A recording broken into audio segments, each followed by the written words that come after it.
Euzu billahi mineşşeytanirracim. Bismillahirrahmanirrahim. Elhamdülillahi rabbil alamin ve sallallahu ve sellem ve baraka ala seyyidina Muhammed ve ala alihi ve sahbihi ecmaîn. Rabbi şrah li sadri ve yessir li emri ve hlul ukdeten min lisani yefkahu kavli. Amma ba'd. Esselamu aleyküm ve rahmetullahi ve berekatuhu. Değerli müsəlmanlar. Deməli biz keçən dərs sələfin, həmçinin Həmbəli imamlarının xəbəri sifətlərə dair görüşlərini oxuduq. Xüsusən üsul elmindən onların etiqadlarını çatdırdıq. Yəni gələn qövülləri çatdırdıq. Həmçinin Həmbəli imamlarından gələn bəzi nəqilləri oxuduq xəbəri sifətlərə dair. Və isbat etdik ki, səhabələrin, sələfin məzhəbi İmam Əhmədin onun yoluna gözəl şəkildə tabi olan Həmbəli imamlarının yolu nədir? Xəbəri sifətlərin mütəşabih olmasıdır. Və biz dedik ki, həmin imamlar xəbəri sifətlərin mütəşabih olduğuna görə onlar nə ediblər onu? Onlar onun mənalarını Allaha həvalə ediblər. Və bir-iki şübhəyə cavab verdik, həmin şübhələri xatırlatsaq yaxşı olar və dedik ki, Əhməd ibn Həmbal rahimehullah buyurur ki, biz onun möhkəminə də mütəşabihinə də iman gətiririk. Və yayılan şübhə odur ki, bu keyfiyyətin mütəşabihliyidir. Biz dedik ki, ilk öncə bu yanlışdır, nə üçün? Çünki Həmbəli imamları mütəşabih dedikdə, burada keyfiyyətdən yox, mənadan danışırlar. Yəni mənanın mütəşabihliyindən danışırlar, qapalı olmağını. İkinci məsələ odur ki, əgər bu fərqləndirmə, möhkəm və mütəşabihlik keyfiyyətə bağlıdırsa, o zaman mütəşabih olanın keyfiyyəti bilinmirsə, o zaman möhkəm olanın, yəni onun müqabilində olan möhkəm olanın keyfiyyəti bilinməlidir. Bu da təbii ki, onların məzhəbləri, yəni müasir sələfi cərayəninin məzhəblərinin kökündən darmadağın edir. Çünki onlara görə heç bir sifətin keyfiyyəti bilinmir. İkinci şübhə nə idi? Biz dedik ki, onlar bildirirlər ki, hər bir avama, hər bir sıravi müsəlmana bu sifətlərin mənasını bilmək vacibdir. Əgər onu bilməzsə, ona iman etməsi səhih sayılmaz. Və həmçinin bununla bərabər onlar bildirirlər ki, Allah Taala'nın Ali İmran surəsi 7-ci ayədə gələn mütəşabih kəlməsi, yəni nisbi mütəşabihliyidir. Və biz dedik ki, sizin bu iki sözümüz arasında ciddi şəkildə təzad var. Nə üçün təzad var? Çünki Allah Taala ilk növbədə həmin ayədə, əgər sizin təbirinizlə yaxınlaşsaq, sizin fəhminizlə, orada həmin mütəşabihlərin mənasını yalnız elmdə qüvvətli olanların, yəni ictihad səviyyəsinə çatanların bildiyini deyir. Siz isə deyirsiniz ki, bunu avamların da bilməsi vacibdir. Bu iki şey bir-birinə ziddir. Təbii ki, biz həmin məsələdə İbn Qudam Əl-Həmbəlinin rahimehullahın sözünü oxuduq və o da bildirir ki, sonunda hər bir halda bunu deyən kəs Nəssa müxalif olur. Və biz bugünkü dərsimizdə mənaların Allaha buraxılması haqqında müəyyən nəqilləri oxuyacağıq Həmbəli imamlarına. Xüsusən Şeyx İbn Teymiyyə rahimehullahdan qabaq gələn Həmbəli imamlarına oxuyacaq nəqilləri. Əksər nəqilləri yox, bir çox nəqilləri oxumağa çalışacağım bu dərsdə. Və isbat edəcəyik ki, həqiqətən sələfin məzhəbi xəbəri sifətlərin mənasını Allaha həvalə etməkdir. Və oxuyacağımız birinci nəqil Əbu Abdullah Əhməd ibn Həmbəl Əş-Şeybanidəndir, məzhəbin imamı rahimehullah. Əbu Bəkr Əl-Xəllal Əs-Sunə əsərində buyurur: "Və əxbərəni Ali ibn İsa ənə Həmbələn həddəsəhum qal: Səəltu Əbə Abdillah عن الأحاديث التي تروى أن الله سبحانه ينزل إلى سماء الدنيا وأن الله يرى وأن الله يضع قدمه وما أشبه هذه الأحاديث فقال أبو عبد الله نؤمن بها ونصدق بها ولا كيف ولا معنى ولا نرد منها شيئا ونعلم أن ما جاء به رسول الله صلى الله عليه وسلم حق إذا كانت بأسانيد صحاح ولا نرد على الله قوله ولا يوصف بأكثر مما وصف به نفسه بلا حد ولا غاية ليس كمثله شيء وهو السميع البصير ولا يبلغ الواصفون صفته وصفاته منه ولا نتعدى القرآن والحديث فنقول كما قال ونصفه كما وصف نفسه ولا نتعدى ذلك." Buyurur, İsa ibn Ali mənə xəbər verdi ki, Həmbəl onlara danışıb dedi: Əbu Abdullahdan, yəni İmam Əhməddən soruşdum. Uca Allahın hər gecə dünya səmasına nazil olması, Allahın axirətdə görülməsi, Allahın öz qədəmini cəhənnəmin üzərinə qoyması və buna bənzər rəvayət edilən hədislər barədə soruşdum. Görürsünüz, yəni burada da sırf xəbəri sifətlər barəsində soruşur. Bəziləri iddia edirlər ki, güya bu sifətlər arasında heç bir ayrım yoxdur. Əslində var və məhz sələf imamlarından bu sifətlər barəsində soruşublar. Yəni verilən sual bu sifətlər barəsində olub və onların da cavabı nə olub? Gəldiyi kimi üzərindən keçin. Əbu Abdullah buyurur İmam Əhməd: Keyfiyyət və məna vermədən ona iman edirik və onu təsdiqləyirik. Ondan heç bir şeyi rədd etmirik. Biz bilirik ki, səhih isnadlarla gələcəyi təqdirdə Allah Rasulunun sallallahu aleyhi və səlləm çatdırdıqları haqdır. Allah Rasulunun sallallahu aleyhi və səlləmin dediyi sözləri rədd etmirik. Ha belə Allaha həd yaxud qayə nisbət etmədən onun özünü vəsf etdiyindən çox vəsf etmirik. Yəni həd qayə nədir? Yəni Allaha sərhədlərlə və ya sonunun olması kimi şeylərlə vəsf etmirik. Onun heç bir bənzəri yoxdur, eşidəndir, görəndir. Yəni İmam Əhməd nəyə görə bu ayəni deyir? Sanki İmam Əhməd yəni bir qayda olaraq mütəşabihləri möhkəmə qaytarır. Yəni mütəşabih ayələri, yəni onun misli yoxdur, heç bir bənzəri yoxdur. O eşidəndir, görəndir. Yəni belə açıqlayır. O ayələri qaytarır möhkəm ayəyə. Biz onun dediyi kimi deyir və özünü vəsf etdiyi kimi vəsf edirik. Və bu işdə həddi aşmırıq. Vəsf edənlər onun sifətini vəsf etməkdən acizdirlər. Onun sifətləri ondandır. Həmçinin biz Quranın və hədislərin önünə keçmirik. Biz onun dediyi kimi deyir və özünü vəsf etdiyi kimi vəsf edirik və bunun önünə keçmirik. Yəni, biz buradan aydın olur ki, əslində bugün düzdür, Quran və sünnət iddiasında olan insanlar bu cür demirlər. Onlar nə deyirlər? Yəni, əslində biz sələfin qövlərinə baxanda görürük ki, onlar ispat edirlər, onu zahiri üzərə buraxırlar. Amma indikilər nə deyirlər? Deyirlər ki, biz onun mənalarına dalmalıyıq, biz onun mənalarını bilirik. Amma görürük ki, Əhməd ibn Həmbəl rahimehullah onların dediyi kimi ispat etmir. Yəni nə edir? Deyir ki, ona məna və keyfiyyət vermədən iman gətirdi. İnşallah biz gələcəkdə keyfiyyət məsələsində geniş şəkildə danışmağa çalışacağıq Allahın izni ilə və Allah Taala'dan kömək istəyirik. Və sonra Həmbəli məzhəbinin şeyxi İbn Qudam əl-Həmbəlinin özünün qələmə aldığı Lüm'ətül Etiqad kitabında gətirdiyi ibarəni oxuyuram. İbn Qudamə buyurur: "Və kullu ma caa fil Qur'ani aw sahha anil Mustafa alayhissalam min sifatir Rahman vacaba al-iman bihi və telaqqihi bit-taslim vel-qabul və tarku at-ta'arrud lahu bir-radd ve't-ta'wil ve't-teşbih ve't-temsil. Və ma ashkala min zalik vacaba isbatuhu lafzan və tarku at-ta'arrud li ma'nahu və narudda ilmahu ila qailihi. ونجعل عهدته على ناقله اتباعا لطريق الراسخين في العلم الذين أثنى الله عليهم في كتابه المبين بقوله سبحانه وتعالى والراسخون في العلم يقولون آمنا به كل من عند ربنا وقال في ذم مبتغي التأويل لمتشابه تنزيله فأما الذين في قلوبهم زيغ فيتبعون ما تشابه منه ابتغاء الفتنة وابتغاء تأويله وما يعلم تأويله إلا الله فجعل ابتغاء التأويل علامة على الزيغ وقرنه بابتغاء الفتنة في الذم ثم حجبهم عما أملوه وقطع أطماعهم عما قصدوه بقوله سبحانه وما يعلم تأويله إلا الله. Rəhman olan Allahın sifətləri barədə Quranda gələn yaxud Peyğəmbər sallallahu aleyhi və səlləmdən səhih olaraq rəvayət edilən hər bir şeyə iman etmək və onu məmnuniyyət və təslimiyyət ilə qəbul etmək, həmçinin rədd etmək, yozmaq, oxşatmaq və bənzətmək yolu ilə bunlara müxalif olmaq, tərk etmək vacibdir. Allahın sifətlərində haqda qapalı şeylərin ləfzini ispat etmək, biz də keçən dərs dediyimiz kimi ləfzi ispat edirik, onun mənasına baş vurmağı tərk etmək vacibdir. Uca Allahın öz kitabında təriflədiyi elmdə möhkəm olanların yoluna tabeçilik yönündən həmin şeylər barədə bilgini onu danışana, öhdəsiliyini isə onu nəql edənin üzərinə buraxırıq. Uca Allah buyurur, elmdə möhkəm olanlar deyərlər, biz ona iman etdik, hamısı Rəbbimiz tərəfindəndir. Yəni hamısı, mənasını bildiyimiz də, bilmədiyimiz də. Daha sonra Uca Allah vəhyin mütəşabih olanını açıqlamaq istəyənləri qınayaraq deyir. Yəni Allah Taala mütəşabihləri açıqlamaq istəyənləri qınayaraq buyurur ki, qəlblərində əyrilik olanlar isə fitnə çıxarmaq, yaxud onu yozmaq istədikləri üçün orada olan mütəşabihə tabi olarlar. Onun yozumunu isə yalnız Allah bilir. Uca Allah onu açıqlamaq istəyini əyriliyin bir əlaməti etdi. Yəni onu açıqlamaq istəyənləri, kim onu açıqlamaq istəyərsə, onun etdiyi əməli bir əyrilik kimi göstərdi Allah Taala insanlara.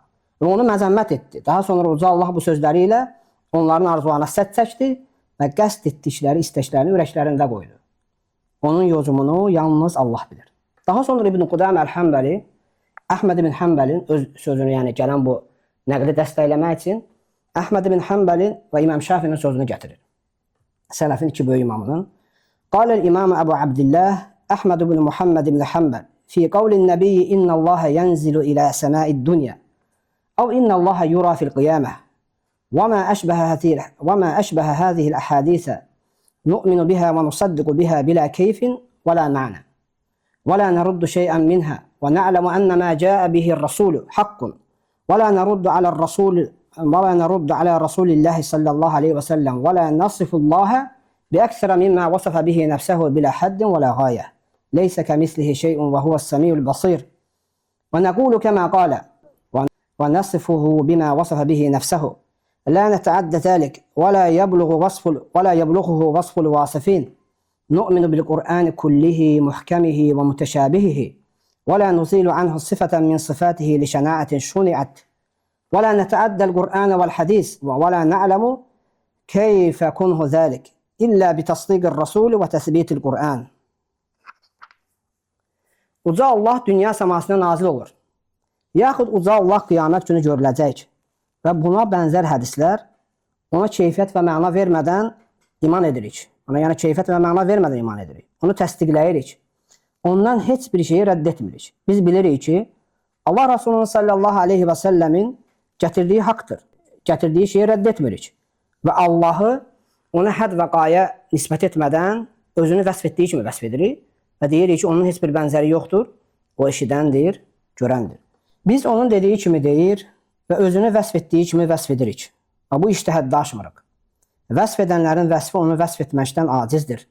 Quranın hamısına möhkəm və mütəşabih olanına iman edirik. Yaramaz təəssürat yarada biləcək şeylərdən ötürü onun heç bir sifətini inkar etmirik. Ha belə Quranın və hədisin önünə keçmirik. Onun həqiqətini isə yalnız Allah Rasulü sallallahu aleyhi ve sellem təsdiqi və Quranın təsbiti ilə bilirik. Yəni İmam Əhmədin qövlünü gətirir İbn Qudamə. Bu məzhəbi, yəni sələfin yolunun mənaların Allaha həvalə edilməsi ispat etmək üçün birinci İmam Əhmədin sözünü gətirir. Sonra buyurur. Qaləl İmamu Əbu Abdillah Muhammed ibn İdris Əş-Şafi'i Âmentu billahi və bimə câ'anillahi alə muradillah və âmentu bi rasulillahi və bimə câ'an rasulillahi alə murad rasulillah. İmam Əbu Abdullah Muhammed ibn İdris Əş-Şafi buyurdu. Uca Allahdan gələn xəbərlərə Allahın muradına uyğun iman etdim. İmam Şafi burada demir məsəl üçün mənalı, yəni indikilər kimi mütləq mənaya başvurmalısan, lüğəti mənalara həsr. Yox, deyir ki, Allahın muradına uyğun iman gətirdim. Və Peyğəmbər sallallahu aleyhi ve sellemdən gələnə də Allah Rasulunun muradına uyğun iman gətirdim. Yəni biz, qayda olaraq sələfin yolu nə olub? Onlar bu sifətlərə iman gətiriblər və bütün öhdəçiliyi onu nəql edənə, Peyğəmbər sallallahu aleyhi ve sellem buraxıblar və deyiblər ki, buna Allahın muradına, sünnədə gələnlərə isə, kitabda gələnlərə Allahın muradına, sünnədə gələnlərə isə Peyğəmbər sallallahu aleyhi ve sellemin muradına uyğun iman gətiririk. Və bundan sonra susurlar. Artıq söz deməzlər. Və həmçinin əlavə edərək buyurur, və alə həzə dərəcə sələf və əimmətul xələf radiyallahu anhum. Kulluhum muttəfiqun aləl-iqrari vəl-imrari vəl-isbəti lima varada minəs-sıfati fi kitabillahi və sünnəti rasulihi min qeyri təarrudin li-təvilih. Sələf və onlardan gələn imamlar bu etiqad üzərə olmuşlar. Onların hamısı Quran və sünnətdə varid olan sifətlərin iqrar ediləcəyi, ötürüləcəyi və ispat ediləcəyi, ha belə onun açıqlamasına baş vurulmayacağı ətrafında yekdil olublar. Yəni, həqiqətən sələfdən gələn qövüllər, biz həmin insanlara iddia edirik, həmişə deyirik. Sən dərsdə dedik ki, gətirsinlər onun bizim kitablardan, İmam Əhmədin qövüllərindən ki, onlar deyirlər ki, və ya sahabələrdən mənalara baş vurublar. Və ya hansısa bir sələf imamı, məsələn, sahabələrdən və ya İmam Əhməddən kimsə desin ki, mənalara baş vurmaq lazımdır, mənaları açıqlamaq lazımdır. Yəni, əksinə bunun əksi gəlir onların qövüllərində.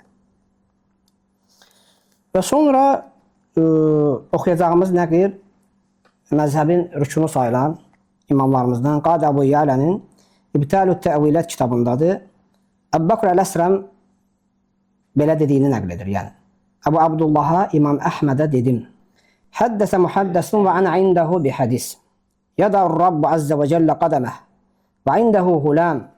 Fəəqbələ aləl-gulami fəqal. Naam, innə lihəzə təfsirə. Fəqal Əbu Abdillah, unzur iləyhi. Kəmə təqulul cəhmiyyə səvə. Bir şəxs hədis danışdığı zaman mən də onun huzurunda idim. O dedi, İzzət və Cəlal sahibi öz qədəmini cəhənnəmin üzərinə qoyacaq. Onun yanında bir gənc var idi. Həmin şəxs gəncə üz tutub dedi, bəli, bunun bu sifətin bir açıqlaması var. Əhməd ibn Həmbəl dedi, buna bir bax, eyni ilə cəhmilər kimi deyil. Və bu nəqildən biz nəyə başa düşürük? Bugün bizləri, həm yeni Həmbəli, həm cəhmiyə adlandıran insanlar deyirlər ki, yəni biz nəyə görə cəhmiyəyik? Biz sifətlərin mənasını açıqlamırıq. Amma İmam Əhməd burada nə deyir? Yəni bildirir ki, onun mənasını açıqlamaq əslində cəhmili idi. Çünki o dönəmdə, biz bilirik ki, o dönəmdə var bir bu sifətləri inkar edən cəhmilər var idi. Bir də bu sifətləri onu ispat etməyə çalışan bu məsələdə quluba, yəni həddini aşan Muqatil ibn Süleyman kimi şəxslər var idi. Düzdür, Muqatil ibn Süleyman təfsir elmində sayılan şəxslərdir. Amma sırf bu məsələlərdə inşallah qabaqdakı nəqillərdən aydın olacaq ki, sadəcə elə bir ki, isbatda həddini aşmışdı. İsbatda həddini aşmışdı. Halbuki İmam Əhməd ibn Həmbəl onun mənasını açıqlamağı cəhmiyyələrin əlaməti eləyir. Yəni bildirir ki, onu açıqlamaq əslində olmaz, qadağandır. Bunun açıqlanmasının qadağan olduğunu göstərir. Nəyə görə? Çünki bu da İmam Əhməd ibn Həmbəlin bayaq gələn qövmünü dəstəkləyir ki, o deyir ki, "Və la keyfə və la məna." Yəni məna və keyfiyyət vermədən ötürün. Bu nəqil həmin nəqli dəstəkləyir.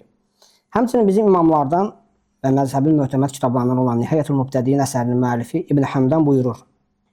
Qala Əhməd: "Əhadisus sifat tumarru kema ca'at min ghayri bahsin an ma'aniha və tukhalifu ma khatara fil khatir 'inda sama'iha və nanfi at-tashbih 'anillahi 'inda zikriha ma tasdiq an-nabiy wal-iman biha və kullu ma yu'qal və yutasawwar fa huwa takyifun və təşbihun və huwa muhal." Əhməd ibn Həmbəl dedi: "Sifətlər barədə gələn hədislər mənaları araşdırılmadan gəldiyi kimi ötürülür. Həmin sifətlər eşidildiyi zaman təsəvvürə gələn şeylərdən tam fərqlidir. Yəni biz bilməliyik ki, ümumiyyətlə Allah Taala'nın sifəti nə qədər də düşünsə, ümumiyyətlə ağla gələcək hər bir şeylərdən fərqlidir. Biz onu qeyd etdikdə uca Allahdan bənzətməni rədd edirik. Bununla birgə Peyğəmbəri sallallahu aleyhi və səlləm təsdiq edir və həmin xəbərlərə iman edirik. Hər ağla gələn və təsəvvür edilən şey isə keyfiyyət vermə və bənzətmədir. Bu isə imkansız bir şeydir." Baxırsınız, bugün misal olaraq bizə qarşı danışan insanlar, yəni Sələfin məzhəbini, İmam Əhmədin məzhəbini, etiqadi görüşlərini, hətta Həmbəli imamın etiqadi görüşlərini cəhmilikdə və yaxud yeni həmbəlilikdə ittiham edən insanlar nə üçün gedirlər, yəni Əhməd ibn Həmbəlin məzhəbində yazan etiqad kitablarına qayıtmırlar? Nə üçün qayıtmırlar? Çünki onlara burada heç bir pay yoxdur. Halbuki biz baxırıq ki, bizim imamlar məsələ Əhməd ibn Həmbəlin sözlərinə qayıdıblar, İmam Əhmədin sözlərinə qayıdıblar. Nə üçün onlar İmam Əhmədin sözlərini gətirmirlər? Gətirsinlər. Zaten biz bildirmişik ki, onlar Şeyx ibn Teymiyyənin yanaşmasını gətirə bilərlər ancaq bizə. Biz də demişik ki, bizim məzhəb təkcə bir alimdən ibarət deyil. Biz İbn Teymiyyə rahimehullah sevsək də, onlardan da belə çox sevirik həqiqətən. Ancaq ki, biz məzhəbi bir şəxsə bağlamırıq. Məzhəb minlərlə alimin olduğu dəyərli bir yoldur. Və yəni bütün bu yolu hansısa bir şəxsiyyətin və ya hansısa bir imamımızın fəhminə bağlamırıq. Biz də iddia edirik ki, buyurun. Əvvəlkilərdə, yəni əvvəlki dəstəmizdə iddia etdiyimiz kimi bildiririk ki, buyurun, siz də gətirin İmam Əhmədin sözlərini və gətirin Həmbəli imamlarının fərqli yanaşmasını. Biz bu yanaşmanı gətiririk və iddia edirik ki, bəli, sahabələrin, Sələfin, İmam Əhmədin və Həmbəli imamlarının yolu xəbəri sifətlərin mənasının Allaha həvalə edilməsidir. Və sonra Bağdad Həmbəlilərindən olan Əbu Fadl Ət-Təmimi özünün qələmə aldığı etiqad kitabında buyurur. Suilə ey el-İmam Əhməd qablə mevtihi biyevmin an əhadisis sifat fəqal tumarru kəmə cət və yu'mənu bihə izə kənət bi əsanidə sihah və la yusafullahu bi əksərə mimmə vasafa bihi nəfsəhu bilə həddin və la qayə leysə kəmislihi şey və huvəs-səmiyul basir və mən təkəlləmə fi mə'anəhə ibtədəə. İmam Əhmədə ölümündən bir gün öncə sifət hədisləri barədə sual verildi. O dedi, gəldiyi kimi ötürülür və səhih isnadlarla olacağı təqdirdə ona iman edilir. Hədd və qayə nisbət edilmədən və açıqladığım məsələ. Allah özünün vəsf etdiyindən daha çox vəsf edilməz. Onun heç bir bənzəri yoxdur, eşidəndir, görəndir. Onun mənası barədə danışan isə bidət etmiş olacaq. Baxın, burada İmam Əhməd daha açıq deyir ki, danışan o barədə, yəni onun mənası barəsində danışan açıq aydın bidət etmiş olacaq. Nəyə görə onlar bu nəqilləri gətirmirlər? Dediyim kimi, bu nəqillər onların məzhəblərini kökündən dağıdır deyə bu nəqillərə baş vurmurlar onlar. Onlar gedirlər başqa-başqa, baxırsınız ki, hər gün bu məzhəbə, yəni Sələfin məzhəbinə cavab vermək istəyən insanlar gedirlər, bir nəqli götürüb, kəsirlər və ya bir nəqli fəhm etmədən insanlara sunurlar. Yəni insanların gözünə kül vururlar. Və sonra məzhəbimizin böyük imamlarından olan İbn Rəcəb Əl-Həmbəlinin nəqlini oxuyacağım. İbn Rəcəb Əl-Həmbəli buyurur. Düzdür, nəql çox genişdir. Onun əsas hissəsini oxuyacağım. Və həmin o hansı kitabdadır? Fadlu İlmi Sələf alə İlmi Xaləf. Ve İbn Recep el-Hanbeli buyurur. وَالصَّوَابُ مَا عَلَيْهِ السَّلَفُ الصَّالِحُ مِنْ إِمْرَارِ آيَاتِ الصِّفَاتِ وَأَحَادِيثِهَا كَمَا جاءت من غير تفسير لها ولا تكييف ولا تمثيل ولا يصح من أحد منهم خلاف ذلك البتة خصوصا الإمام أحمد ولا خوض في معانيها ولا ضرب مثل من الأمثال لها وإن كان بعض من كان قريبا من زمان الإمام أحمد فيهم من فعل شيئا من ذلك اتباعا لطريقة مقاتل فلا يقتدى به في ذلك إنما الاقتداء بأئمة الإسلام كابن المبارك ومالك والثوري والأوزاعي والشافعي وأحمد وإسحاق وأبي عبيد ونحوهم. Doğru olan İbn Recep el-Hanbeli buyurur. Sələf-i salihin yoludur. Onlar təfsir etmədən, keyfiyyət vermədən və bənzətmədən sifətlər barədə gələn ayətlərin, hədislərin üzərindən ötüb keçirlər. İbn Recep el-Hanbeli də buyurur ki, halbuki Şeyx İbn Teymiyədən sonra yaşayır, bu ki, ayələri təfsir etməzdilər. Onlardan hər hansı birini, xüsusən İmam Əhmədin buna müxalif olması qəti olaraq səhih deyil. Yəni, Əhməd ibn Hanbələ xüsusilə vurğuluyur. İmam Əhmədə habelə onun mənalarına baş vurulmaz və ona misallar çəkilməzdi, yəni xəbəri sifətlərin. İmam Əhmədə yaxın dönəmdə yaşamış bəzi insanlar müqatilin yoluna tabi olaraq bu şeylərdən bəzisini etsə də, onlar bu işdə örnək tutulmaz. Nəyə görə örnək tutulmaz? Çünki Müqatil ibn Süleyman cəhmilərə cavab verirdi. Cəhmilər sifətləri inkar edirdilər. Müqatil ibn Süleyman isə bu sifətləri ispat etməkdə artıq quluv edirdi. Sanki isbatda həddini aşırdı. Ona görə İbn Recep el-Hanbeli ki, o bu məsələdə örnək tutulmaz. Hətta biz nəqlin əvvəlini oxumadıq. Bəzi alimlər onun qətlini vacib görüblər. Vacib görmüşlər o dövrəmdə. Və yalnız örnək kimdir? İbn Mübarək, Malik, Əs-Səvri, Əvzai, Şafi, Əhməd, İshaq, Əbu Ubeyd kimi alimlərdir ki, onlar da bizim yəni örnək tutacağımız bu məsələlərdəki insanlar. Yəni İbn Recep'in sözlərindən nə anlaşılır? Əslində anlaşılır ki, əslində o dövrəmdəki imamlarımız həm sifətləri inkar edən insanlara rədd ediblər, həm də kimləri qınayıblar, kimlərə rədd ediblər. O kəslər ki, bu sifətləri isbatda yəni həddlərini aşırdılar. Onları da qınayıblar. Həmçinin İbn Recep'in nəqlindən aydın olur ki, xüsusən İmam Əhməd qeyd edir ki, bu sifətlərin o dövrəmdə mənalarına baş vurulmağı qadağan edib sələf imamları. Xüsusən İmam Əhməddən gəlməyib bu. Sələfdən bu şey sabit olmayıb. Onu bildirmək istəyir İbn Recep el-Hanbeli. Ancaq nəyə qınır İbn Recep el-Hanbeli? Müqatilin yoluna, yəni deyir ki, onun yolu örnək götürülməz. Çünki o isbatda həddini aşırdı. Və sonra qeyd edəcəyimiz nəql Şeyx İbn Teymiyədəndir. Onu da nəyə görə qeyd edilir? Xüsusən günümüzdə hətta İbn Teymiyyə, yəni alimimiz, imamımızdır, rahiməhullah. Ən azından Həmbəlilərin görüşünü qeyd edəndə onlara bir ədəblə yanaşır. Yəni çünki o alimdir, elmin dəyərini bilirdi. İndiki insanlar isə çox ədəbdən kənar. Bir elmi məsələ barəsində danışarkən çox ədəbdən kənar sözlərə yer verirlər. Şeyx İbn Teymiyyə buyurur: "Vel-muntasibuna ila-sünneti minel-Hanabilati ve gayrihim ellezina ja'alu lafzat-ta'wili ya'ummul qismayn. Yetemessakuna bima yecidunhu min kelamil a'immatil muteşabihi misli qavli Ahmed ve rivayeti Hanbel ve la keyfe ve la ma'na. Fazannu enne muradahu enna la na'rifu ma'nah." Yəni İbn Teymiyyə burada yəni yozur. Yəni deyir ki, onlar elə zənn etmişlər ki, İmam Əhmədin sözündən qəsd olunan nədir? Yəni o mənaların, o sifətlərin mənalarını biz bilmirik. Yəni biz bilirik ki, Şeyx İbn Teymiyyə İmam Əhməddən gələn sözləri yozmuşdu. Yəni demişdi ki, İmam Əhməd ibn Hanbəlin sözü var ki, "Və la keyfe və la ma'na." Yəni burada cəhmiyyələrin qəsd etdiyi mənadır. Amma biz də bildirdik ki, bizim Həmbəli imamları nə Şeyx İbn Teymiyədən əvvəl ya sonradan Həmbəli imamları bu məsələni belə fəhm etməyiblər. O sələfin məzhəbinin bu olduğunu iqrar etməyiblər. Əksinə deyiblər ki, xəbəri sifətlərin mənası Allaha həvalə edilir. Və buyurur ki, təbir sözünün hər iki qismini şamil etdiyini deyən sünnə mənsubları demir cəhmiyyələr. Və bu cürcülər kimi yəni azğın ifadələr işlətmir. Sünnə mənsubları, Həmbəlilər və qeyriləri imamların mütəşabih sözlərində rast gəldikləri məqamlardan tutunurlar. Yəni bu isbat edir ki, həqiqət Həmbəlilərin görüşü budur.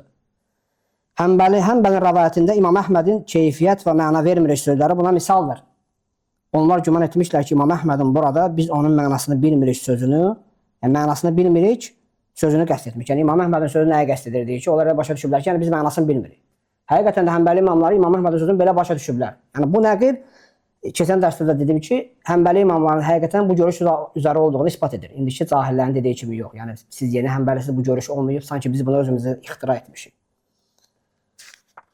Və sonra oxuyacağımız başqa bir nəqil İbn Battadandır. İbn Batta el-Hanbeli buyurur: "Fekullu hadihi'l ahadis ve ma şakalaha تمر كما جاءت ولا تعارض ولا تضرب لها الأمثال ولا يواضع فيها القول فقد رواها وتلقاها الأكابر منهم بالقبول لها وتركوا المسألة عن تفسيرها ورأوا أن العلم بها ترك الكلام في معانيها. Bu və buna bənzər bütün hədislər gəldiyi kimi üzərindən keçilir. Həmin xəbərlərdən hər hansı biri digəri vasitəsilə qüvvədən salınmaz.